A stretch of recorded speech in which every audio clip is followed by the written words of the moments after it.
pessoal, nós já estamos aqui na nossa lição de número 2. Será ministrada aí no dia 13 de outubro de 2024 e será com o tema As Promessas de Deus para Israel. Lembrando que a temática desse quarto trimestre inteira gira em torno das promessas de Deus. Nós já tivemos a lição de número 1, que serviu como uma lição introdutória ali as questões das promessas de Deus. E nesta lição aqui específica, trataremos sobre as promessas de Deus para Israel. Nós temos aqui o texto áureo, que é Gênesis capítulo 12, versículo de número 3, que diz: e abençoarei os que te abençoarem. Isso aqui é uma promessa de Deus, né? E amaldiçoarei os que te amaldiçoarem, e em ti serão benditas todas as famílias da terra. Isso aqui é uma promessa de Deus para Abraão. Verdade prática, ainda que a queda espiritual tenha ocorrido com Israel, há uma gloriosa promessa ao remanescente fiel. Deus ainda tem promessa para o povo de Israel. Então, como essa lição aqui é uma lição de professor, vai aparecer aqui várias ferramentas para os professores. Aqui está os dois textos bíblicos, né, que vão nortear essa lição, que é Gênesis 12, chamado de Abraão, e Romanos 9, quando Paulo vai falar ali do povo de Israel. Que estão sendo sugerido, plano de aula, enfim. O que eu quero destacar aqui, como sempre, nós fizemos, na verdade, desde a primeira lição, né? Os objetivos da lição. No primeiro ponto, nós vamos buscar detalhar a promessa divina a Abraão acerca de tornar a sua descendência uma nação sacerdotal que testemunharia, né, os feitos de Deus entre as nações.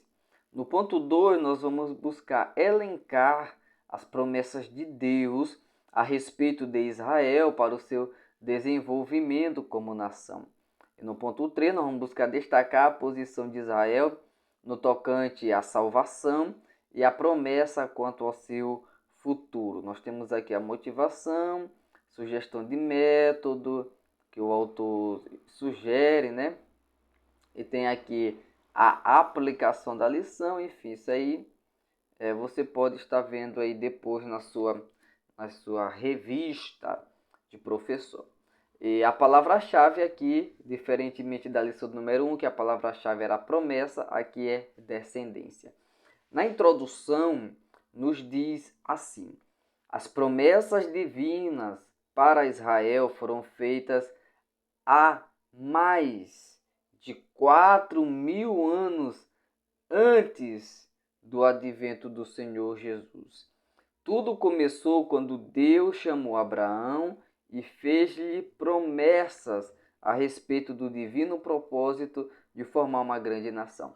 Então, Deus tem promessas para Israel, tem promessas para o povo judeu, para o povo israelita, que foram feitas há mais de 4.000 anos antes de Cristo, tá? E elas são reafirmadas, essas promessas, no Novo Testamento, mostrando novamente a fidelidade de Deus em ele cumprir a sua missão. Tudo começou quando Deus chamou Abraão e fez-lhe promessas a respeito do divino propósito de formar uma grande nação. Então Deus queria formar uma grande nação para que através dessa grande nação viesse o Messias e o Messias viesse trazer salvação para as pessoas. Nessa chamada está implícita as promessas para Israel como uma nação ímpar dentre todos os povos da terra, a fim de uma forma especial cumprir os propósitos divinos para a humanidade. Por isso, nessa lição, nós veremos muitas promessas de Deus para Israel. Veremos que essas muitas promessas, elas são o quê? Irrevogáveis. São irrevogáveis. São aquelas promessas que, para serem cumpridas, elas não necessitam que o homem tome uma posição, obedeça a alguma coisa. Não. São promessas, como nós vimos na aula anterior, promessas incondicionais. Elas foram feitas por Deus a Abraão, Isaac, Jacó, Davi e confirmadas com o advento do Senhor Jesus Cristo. Então, nós já partiremos aqui para o nosso ponto 1, que fala sobre Israel, a promessa da criação de uma grande nação. Aqui, nesse primeiro ponto, nós teremos 4 subpontos, ok? O primeiro deles é o versículo de número 2 do texto da leitura bíblica em classe, que é Gênesis capítulo 12. E far-te-ei uma grande nação, que é uma promessa, tá? Essa promessa tinha como objetivo mostrar a Abraão o propósito de Deus em formar a partir dele uma grande nação diferente das outras, que seria, no caso, a nação de Israel. Então, quando Deus chama Abraão com um propósito de, a partir de Abraão, formar uma grande nação, que nesse caso seria a nação de Israel. E essa nação ela seria diferente das outras nações que já existiam ali no tempo de Abraão. Então Deus chama Abraão para cumprir um propósito específico. Da mesma forma, o Senhor Deus, quando nos chama para a sua obra, quando nos chama para o corpo de Jesus, ele nos chama para cumprir propósitos específicos na nossa vida e através da nossa vida. A Bíblia revela que nós somos membros do corpo de Cristo. E como membros, nós temos funções específicas nesse corpo. Então Deus nos chamou para cumprir propósitos específicos que têm como objetivo final a glória do nome dele. Ao longo da história, esse propósito se cumpriu de maneira evidente e poderosa. Quando Deus disse a Abraão que ele seria pai de uma grande nação, o patriarca estava com 75 anos de idade, né?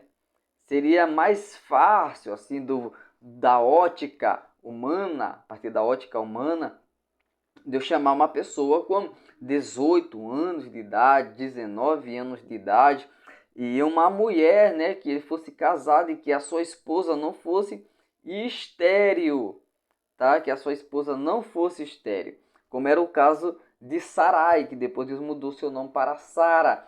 Então Abraão, 75 anos, Sara, estéril. Então aí nós podemos ver que aquilo, a partir da ótica humana, era algo praticamente impossível. Só que aí é que está a questão. Abraão creu nessa promessa. Abraão acreditou naquilo que Deus disse e Abraão começou a viver nesse propósito, no propósito dessa promessa de Deus. Então, anos depois, Deus renovou a sua promessa de criar uma grande nação a partir de Abraão. Aqui nós vemos que não há coisas difíceis para Deus fazer. Não há coisas muito impossíveis, são impossíveis para nós, mas para Deus tudo é possível. Abraão, 75 anos de idade, Sara, estéril, mas Deus mesmo assim fez a promessa para eles e hoje nós podemos ver aí a nação de Israel, uma nação próspera, uma nação aí que já teve grandes personagens na história, que já sofreu bastante, mas hoje é uma nação soberana. Muitas outras nações tentam destruir Israel, mas não irão conseguir por causa do propósito de Deus para com esse povo. Nosso segundo ponto fala também do versículo 2, né? E abençoar-te-ei, e engrandecerei o teu nome, e tu serás uma bênção. Deus desejou promover o nome de Abrão numa dimensão jamais imaginada pelo patriarca. Entretanto, a promessa não era meramente materialista. A promessa que Deus fez para Abraão de engrandecer o nome de Abraão, abençoar Abraão e fazer de Abraão uma bênção, de engrandecer o nome de Abraão, não era simplesmente uma promessa de cunho materialista. Tu serás grande, tu serás poderoso, tu serás uma das pessoas mais ricas que já passou por essa terra. Não. A bênção material deveria carregar um testemunho espiritual. Tu serás uma bênção.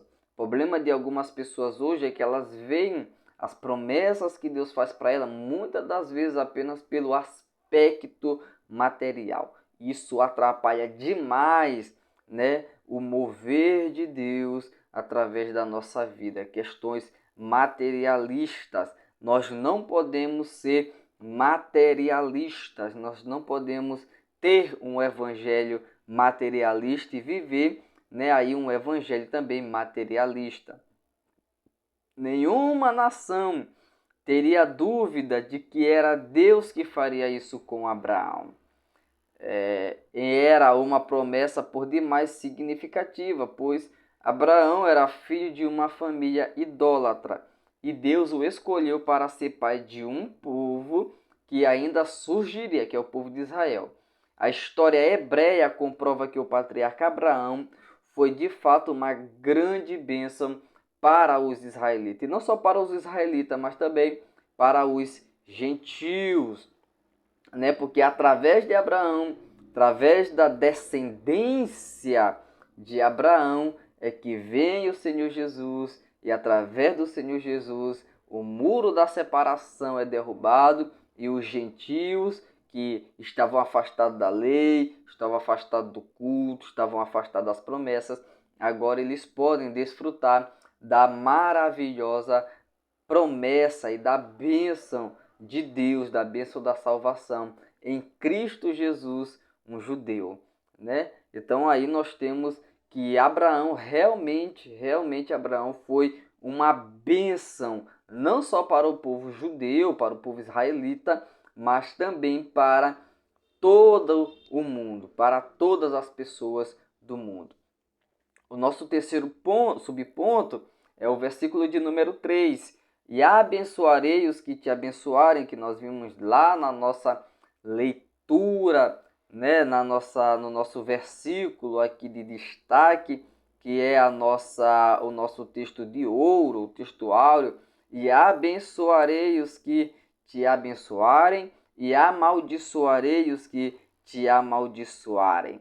E em ti serão benditas todas as famílias da terra. Essa foi uma promessa dupla de bênção e de maldição. Na verdade, Abraão seria uma grande influência para os que se relacionavam com ele, de modo que Deus abençoaria os que auxiliassem Abraão e castigaria os que o amaldiçoassem. Falando sobre a questão de influência aqui, dessa forma, dessa questão, será que nós temos sido influência de Deus na vida de outras pessoas, daquelas pessoas que estão conosco no trabalho, na escola, ali nas atividades do dia a dia? Será que nós estamos exercendo influência positiva sobre essas pessoas que se relacionam conosco? Será que essas pessoas elas têm observado Cristo em nós? Elas têm observado a nossa vida transformadas pelo Evangelho do Senhor Jesus? Será que essas pessoas elas estão sendo abençoadas através da nossa vida? Será que elas estão sendo abençoadas através do nosso ministério, através do nosso testemunho? Ou será que não tem acontecido nada disso na vida dessas pessoas? Isso aí são questões que nós devemos nos perguntar. Nós, como igreja do Senhor Jesus, nós devemos ser uma bênção na vida das pessoas. Nós devemos ser uma bênção na geografia, no lugar onde Deus ele nos estabeleceu. Esse evento faria de Abraão uma influência mundial que perduraria em sua posteridade. Além disso, essa promessa é confirmada em Números, capítulo 24, versículo 9, que diz: benditos os que te abençoarem e malditos os que te amaldiçoarem. Né? Aqui no nosso quarto subponto, falam a segunda parte, né, do versículo de número 3, e em ti serão benditas todas as famílias da terra. Essa promessa é considerada uma segunda profecia das Escrituras a respeito do Senhor Jesus. Então, nós sabemos que no Antigo Testamento, muitas profecias, elas apontavam para o Senhor Jesus. A primeira delas é Gênesis 3,15, onde o próprio Deus ali faz uma promessa a respeito do Senhor Jesus. E aqui nós temos uma segunda profecia, também falada pelo Senhor Deus, a respeito do Senhor Jesus. Qual é? Em Abraão seriam benditas todas as famílias da terra. Nós podemos ter essa confirmação por meio da carta de Paulo aos Gálatas, em que uma bênção espiritual viria por meio de um descendente de Abraão, o pai dos israelitas. Essa bênção diz respeito ao advento do Senhor Jesus Cristo e sua boa notícia oferecida a todas as nações. Tem bênção maior do que essa? Tem uma forma de abençoar as pessoas de uma forma melhor do que essa? De que uma nação que trouxe o advento do Messias, o Salvador do mundo, né, para esta terra? Não há, meus irmãos. A nação de Israel é muito abençoada por Deus, porque ela foi a nação escolhida pelo próprio Deus, Deus que formou a nação ali desde o princípio, chamando Abraão, preparando a nação, levantando reis, tirando reis, levantando profetas, levantando sacerdotes, aí até que, enfim, veio o advento do Senhor Jesus e com esse advento, salvação para todas as pessoas. E nós também devemos ser essa bênção para outras pessoas, levando as pessoas a notícia de salvação, a boa notícia de que agora há a possibilidade de o homem ser reconciliado com Deus em Cristo Jesus, o nosso Senhor. Então aqui já no nosso segundo ponto, nós iremos falar sobre outras promessas a Israel. O primeiro ponto, falar sobre a promessa de um filho a Abraão. Além das solenes promessas de Deus a Abraão, o Senhor prometeu-lhe um filho. Claro, porque Deus disse que faria de Abraão uma grande nação. Logicamente que Deus ali, um momento ou outro, iria falar da questão da sua descendência. A promessa pareceu estranha ao patriarca. Como não? Abraão, 75 anos, Sara, estéril, né? Pois como vimos anteriormente, ele era em avançada idade e sua esposa também, logicamente, estéril, como nós vimos já no primeiro ponto. O pai da fé argumentou com Deus que provavelmente seu servo Eliezer seria o seu herdeiro. O que está acontecendo aqui? Eliezer, ele era um servo de Abraão que tinha nascido na casa de Abraão. E com isso, se Abraão não tivesse nenhum filho até a sua morte, Eliezer, ele seria o herdeiro de Abraão. E logicamente que herdeiro de Abraão também herdaria as promessas que Deus havia feito para Abraão sobre a questão de uma grande nação, né? No entanto, o Senhor asseverou-lhe que não seria Eliezer, né? Deus iria cumprir a sua grandiosa promessa na vida de Abraão. O filho da promessa, portanto, seria Isaque. Lembrando que antes de Isaque, Abraão teve outro filho, que foi Ismael. Porém, quando Deus se refere ao filho de Abraão, teu único filho, né? Nessa questão, o Senhor está falando de Isaque, porque a promessa foi feita para Abraão e para Sara. Deus disse: Sara, tua mulher, te dará um filho. E Deus não disse Agar, que é a mãe de Ismael, né? Ali foi Sara tentando ajudar Deus a cumprir os seus propósitos, como se Deus precisasse da ajuda humana para fazer alguma coisa. E gerou toda essa problemática que até hoje nós podemos ver aí. Mas Deus prometeu um filho a Abraão e cumpriu a sua promessa dando-lhe Isaque. A promessa de um filho a Isaque. Deus não se esquece de suas promessas e nós damos glória ao nome do Senhor por isso. Após a morte de Sara, Abraão casou-se novamente com Quetura. Ele tinha mais de 100 anos e teve 6 filhos com ela. Antes de morrer, Abraão providenciou uma esposa para Isaque por intermédio de Eliezer, aquele servo que Abraão estava dizendo que provavelmente seria, o seu herdeiro legítimo. Eliezer ele foi à Mesopotâmia e lá, por direção de Deus, ele encontrou uma esposa, que foi Rebeca, para Isaque se casar com ela. Ele levou Rebeca para Isaque e Isaque casou-se com Rebeca. No tempo próprio, ela deu à luz a 2 filhos gêmeos, Esaú e Jacó. Esaú e Jacó, que também vai gerar um problema familiar muito grande, toda essa questão aí, não é? Mas aqui nós vemos que Deus promete filho a Abraão, Isaque, promete filho a Isaque, Jacó e Esaú, e promete o filho a Jacó, que são aí os 12 que darão nome às 12 tribos de Israel. A promessa renovada. O Senhor falou com Jacó e reiterou a promessa que ele havia feito para Abraão, no caso, o avô de Jacó, que lhe daria aquelas terras. Isaque foi considerado o herdeiro da promessa e, por isso, antes de morrer, concederia bênçãos para os seus filhos. A bênção que ele já tinha herdado de Abraão, ele deveria passar para a próxima geração. E por isso, Esaú ele perdeu o seu direito de primogenitura, porque na questão ali do nascimento, Esaú é que era para dar prosseguimento ao propósito de Deus sobre a questão de Deus fazer uma grande nação através dessa família. Porém, Esaú ele trocou esse direito de primogenitura por um prato de lentilha, um prato de comida.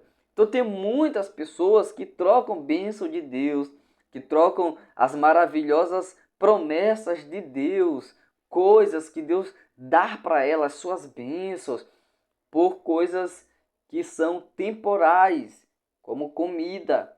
Tem pessoas que trocam, por exemplo, a sua saúde por causa de comida. Tem muita gente que troca seu ministério, sua chamada, por coisas que não valem a pena. Estão trocando aí, por pratos de lentilha, pratos de comida, uma chamada que Deus deu a elas. Elas trocam, elas vendem e depois querem se arrepender, pedir para Deus tornar, dá-las para ela, mas o Senhor não dará mais. Orientado por seu pai, Jacó foi à casa de Labão, onde se casou com Raquel, que era estéril. Então nós temos um problema de esterilidade muito grande na descendência aí, dos pais de Israel, da nação israelita, mas Deus, como sempre, fez a promessa e zela por cumprir a sua palavra. Ele foi curando essas mulheres da sua esterilidade. Por estratégia de Labão, Jacó se uniu com Leia e teve 6 filhos com ela. Mais tarde, Deus abriu a madre de Raquel e esta concebeu 2 filhos. Então, no caso, já são 8. Com sua serva Bila, Jacó teve 2 filhos. 10 no caso, Com Zipa, serva de Leia, mais 2 filhos, perfazendo as 12 tribos de Israel. E teve mais uma filha com Leia, que foi Diná. A promessa do reino do Messias. Por intermédio do profeta Isaías, Deus falou que o Messias nasceria da descendência de Jessé, pai de Davi, para remir Israel e a humanidade. Então, o Messias ele viria da família, de Jessé, da descendência de Jessé, Jessé foi pai de Davi, e quando nós vimos ali, nós percebemos que Jessé, Davi, Boaz, todos eles faziam parte da tribo de Judá. Então, Deus escolheu Israel, dentro de Israel, Deus escolheu a tribo de Judá, dentro da tribo de Judá, Deus escolheu a descendência de Jessé para que através dessa descendência de linhagem real nascesse o Messias. Por isso o Senhor Jesus ele é chamado de o filho de Davi, porque ele é descendente do rei Davi. O Emanuel, né? Aqui ele cita um texto que é Mateus capítulo 1, versículo 23, eis que a virgem conceberá e dará à luz a um filho, ele será chamado pelo nome de Emanuel, que traduzido é Deus conosco. El aqui é Deus, tá? E o Emmanuel é conosco, tá? É mais ou menos essa aí a tradução, essa palavra Emmanuel, Deus conosco.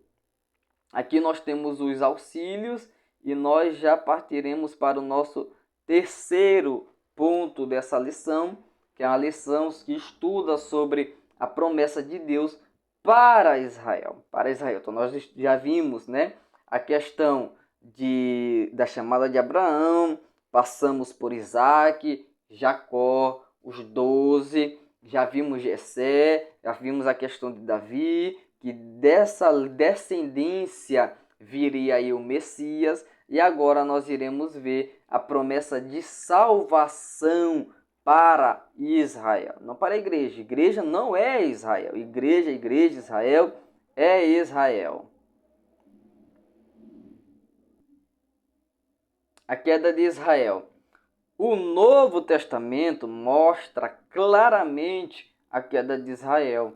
A nação não conseguiu exercer o papel de nação sacerdotal no meio de outras nações.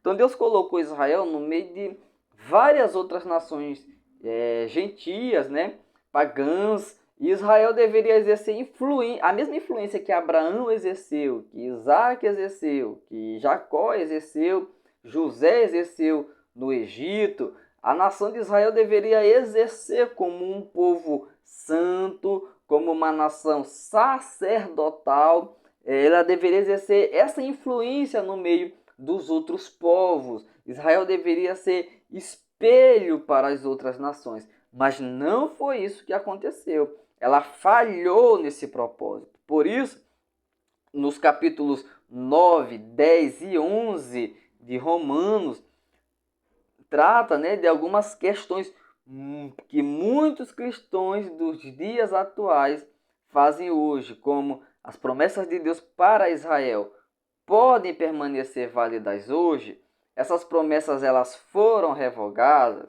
De fato, Israel permanece em rebelião contra Deus até hoje, porque a nação ela não reconheceu o Senhor Jesus como seu Messias verdadeiro. Então, de fato e verdade, o povo judeu são pouquíssimos aqueles que reconhecem Jesus como seu Salvador, como o Messias enviado. A maioria dos israelitas, dos judeus hoje, né, eles não reconhecem Jesus como Messias. Eles não conseguem reconhecer Jesus como Messias. Até porque, se eles reconhecessem Jesus como Messias, eles teriam que reconhecer que eles mataram o próprio Messias deles, né? Então, aí muitos... Eu não estou dizendo que é por isso que eles não reconhecem. Eu estou dizendo que eles teriam, se eles reconhecer Jesus, quando eles reconhecer Jesus como Messias, que eles vão reconhecer, tá? Eles também terão que reconhecer que eles mataram aquele que eles tanto aguardavam, que é o Messias. O Messias veio e eles não reconheceram o Messias porque eles esperavam um Messias político, um Messias que ia atuar ali na área política. E Jesus veio fazer muito mais. Jesus veio fazer aquilo que a política não consegue fazer, salvar as pessoas, tá bom? Nosso segundo subponto, aqui do nosso terceiro ponto, falar sobre a tristeza de Paulo por Israel. no capítulo 9 de Romanos, revela a demasiada tristeza do apóstolo pelos judeus que não conhecem a Cristo. Sim, os judeus que não conhecem a Cristo estão em uma situação muito difícil, pois o Senhor Jesus é descendente direto deles, segundo a carne. Esse sentimento de tristeza e, ao mesmo tempo, uma atitude piedosa de sofrer pela salvação dos judeus deve ser um compromisso permanente de cada cristão para a evangelização dos judeus. Nós sabemos que os judeus eles se espalharam aí pelo mundo todo, tem vários judeus no Brasil. Então, se Deus ele colocar um judeu, né, em nossa frente, nós devemos evangelizar os judeus. Nós devemos dizer que nós cremos que uma pessoa que é descendente dele segundo a carne, é um judeu segundo a carne, nós cremos que esse é verdadeiramente o Messias que eles esperavam e que muitos ainda estão esperando até o dia de hoje, dizendo que ele nunca veio. Mas nós cremos que Jesus verdadeiramente é o Messias por tudo aquilo que a Bíblia ela diz e afirma sobre o Senhor Jesus. Então, Jesus, para nós, os cristãos, e para alguns judeus, Jesus verdadeiramente é o Messias, o Salvador do mundo. Aqui no nosso terceiro subponto e o último subponto dessa lição, fala sobre a promessa de salvação a Israel. Quando orava por Israel, o apóstolo expressava o seguinte: dos quais é a adoção de filhos de Israel, e a glória, e os concertos, e a lei, e o culto, e as promessas, dos quais são os pais, Abraão, Isaque, Israel, Davi, enfim, dos quais é Cristo, segundo a carne, o qual é sobre todos, Deus bendito eternamente. Amém. Essas qualificações mostram que Deus cumpre a sua palavra prometida àqueles homens que os buscam com sinceridade. Veja só, o apóstolo Paulo está dizendo, de Israel é a adoção de filhos, a glória, os concertos, a lei, o culto, as promessas, os pais e Cristo segundo a carne. Paulo está dizendo, promessa que Deus fez a Abraão, promessa que Deus fez a Isaac, promessa que Deus fez a Jacó e depois Israel, né, que Deus mudou o seu nome. Todas elas se cumprem. Todas elas se cumpriam e se cumprem em Cristo Jesus hoje. Então essas qualificações, elas mostram que Deus cumpre a sua palavra. Como eu falei na aula passada, Deus ele cumpre a sua palavra, não a minha palavra. Porque existem muitas pessoas hoje que falam em nome de Deus e não é Deus que está falando, na verdade, na boca delas, né? Não é Deus que está usando essas pessoas. Então elas falam em nome de Deus, mas na verdade Deus não está usando essas pessoas. E aí elas falam, não acontece porque não é Deus que falou. Porque quando Deus fala, Deus vela por cumprir a sua palavra. Se Deus falou que vai acontecer, vai acontecer. Aconteça o que acontecer. Se levante homem, se levante instituição, se levante país, se levante exército, se levante o inferno. Se Deus falou que vai acontecer, não tem quem impeça de acontecer. Não tem quem impeça. Então, aqui na questão, essas qualificações mostram que Deus cumpre a sua palavra, prometida àqueles homens que o buscam em sinceridade. Aqui, claro que ele está falando daquelas promessas que elas precisam da participação humana para elas serem concretizadas, né? Como nós vimos lá na aula passada, que é a questão das promessas condicionais, que elas precisam que algumas condições sejam atendidas para elas acontecerem, e das promessas incondicionais. Por isso, a Bíblia assegura que Israel será salvo, ainda que não totalmente, assim como nem todos os gentios serão salvos, assim como nem todas as pessoas, infelizmente, que fazem, que estão hoje na igreja, que vão para os cultos, que participam dos cultos, serão salvas. Por quê? Porque Deus não quer salvar elas? Não, não é por isso. É porque elas não se convertem a Deus de verdade, que não se arrependem dos seus pecados, porque não aceitam Jesus como Senhor e Salvador das suas vidas. Da mesma forma acontece com Israel. A Bíblia assegura que Israel vai ser salvo. Tem promessa de salvação para Israel. Mas infelizmente não são todos eles que serão salvos, porque eles não aceitarão o reinado de Jesus, não aceitarão Jesus como Salvador, não aceitarão Jesus como seu Messias. A Bíblia diz que esse povo será chamado de filhos do Deus vivo, que o remanescente fiel de Israel será salvo. O libertador que virá de Sião fará isso, e nós estaremos junto de Jesus para nós testemunharmos a salvação do povo judeu, tá? O povo judeu vai ser salvo, Deus não abandonou o povo judeu, Deus não deixou o povo judeu aí à sua própria sorte, tem promessa de salvação para esse povo, Deus quer salvar esse povo, mas infelizmente algumas pessoas, elas continuarão vivendo ali em rebelião contra Deus, e isso vai impedir elas de serem salvas. A conclusão, as promessas de Deus para Israel não podem falhar. O que Deus prometeu a Abraão, a Isaac e a Jacó se cumpriu em parte e terá o seu cumprimento pleno nos tempos futuros, quando o Senhor Jesus voltar em glória e implantar o seu glorioso reino no milênio. Lembremos da palavra de compromisso do Senhor. Ainda antes que houvesse dia, eu sou. E aí ninguém há que possa fazer escapar das minhas mãos. Operando eu, quem impedirá? Então Deus fará isso. Deus é fiel para cumprir a sua promessa. Então se Deus lhe fez uma promessa, se Deus lhe assegurou algo, saiba que Deus é fiel para fazer isso na sua vida. Fique com Deus e até a próxima em nome de Jesus.